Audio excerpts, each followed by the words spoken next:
الفاظ اور ہم۔ بسم اللہ الرحمن الرحیم۔ السلام علیکم۔ کہتے ہیں کہ ہر لفظ توانائی کا ایک یونٹ ہے۔ ہمارا ہر جملہ قوت کا ایک ذخیرہ لے کر ہمارے منہ سے نکلتا ہے اور دوسرے کو متاثر کرتا ہے۔ ہماری شاباش سے ایک طالب علم کا حوصلہ ہو جاتا ہے۔ جب ہم بیمار کے سرہانے بیٹھ کر چند کلمات تسکین کے کہتے ہیں تو اس سے اس کو افاقہ سا محسوس ہونے لگتا ہے، اور بعض اوقات مریض بول اٹھتا ہے کہ آپ کے آنے سے میری تکلیف کم ہوئی۔ الفاظ کی اپنی ایک دنیا ہوتی ہے۔ ہر لفظ اپنی ذمہ داری نبھاتا ہے۔ کچھ لفظ حکومت کرتے ہیں تو کچھ غلامی، کچھ الفاظ حفاظت کرتے ہیں اور کچھ آپ پر وار کرتے ہیں۔ ہر لفظ کا اپنا ایک مکمل وجود ہوتا ہے۔ جب سے میں نے لفظوں کو پڑھنے کے ساتھ ساتھ سمجھنا شروع کیا تو سمجھ آیا کہ لفظ صرف معنی نہیں رکھتے، یہ تو دانت رکھتے ہیں جو کاٹ لیتے ہیں، یہ ہاتھ بھی رکھتے ہیں جو گریبان کو پھاڑ دیتے ہیں، یہ پاؤں رکھتے ہیں جو ٹھوکر لگا دیتے ہیں، اور ان لفظوں کے ہاتھوں میں جب آپ لہجے کا اسلحہ تھما دیتے ہیں تو یہ وجود کو چھلنی کرنے میں کوئی کسر نہیں چھوڑتے۔ اپنے الفاظ کے بارے میں محتاط ہونا چاہیے۔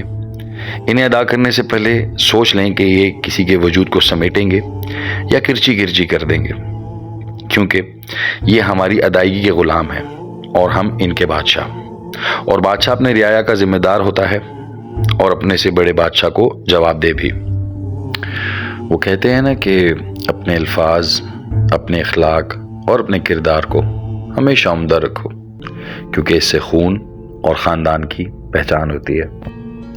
کتنی خوبصورت بات ہے کہ لفظ ہی روتے ہوئے کو ہنسا دیتے ہیں، لفظ ہی ہنستے ہوئے کو رلا بھی دیتے ہیں، لفظ ہی بولنے پر مجبور کرتے ہیں اور لفظ ہی آپ کو خاموش بھی کروا دیتے ہیں، لفظ ہی دل کو چیر دیتے ہیں اور لفظ ہی دل کو جیت بھی لیتے ہیں۔ لفظ ذائقے رکھتے ہیں، بولنے سے پہلے چکھ لیا کرے کہ آپ کے الفاظ سننے والے کو کون سا ذائقہ چکھائیں گے۔ اسی بات کے تناظر میں مجھے مولا مشکل کشا علی ابن ابی طالب علیہ السلام کا ایک مشہور قول یاد آیا کہ بولو تاکہ پہچانے جاؤ، اس لیے کہ انسان کی شخصیت اس کی زبان کے نیچے چھپی رہتی ہے۔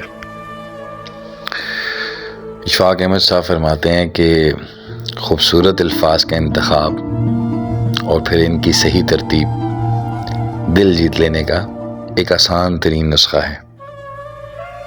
امام علی علیہ السلام کا ایک اور اسی تناظر میں ایک قول یاد آ گیا مجھے کہ امام فرماتے ہیں کہ بات تمیز سے اور اعتراض دلیل کے ساتھ کیا کرو، کیونکہ زبان تو حیوانوں کے پاس بھی ہوتی ہے مگر وہ علم اور سلیقے سے محروم ہوتے ہیں، اور میرے حساب سے بدقسمت ہے وہ انسان جس کو عزت کی، محبت کی اور خلوص کی زبان سمجھ میں نہ آئے۔ السلام علیکم ورحمۃ اللہ وبرکاتہ۔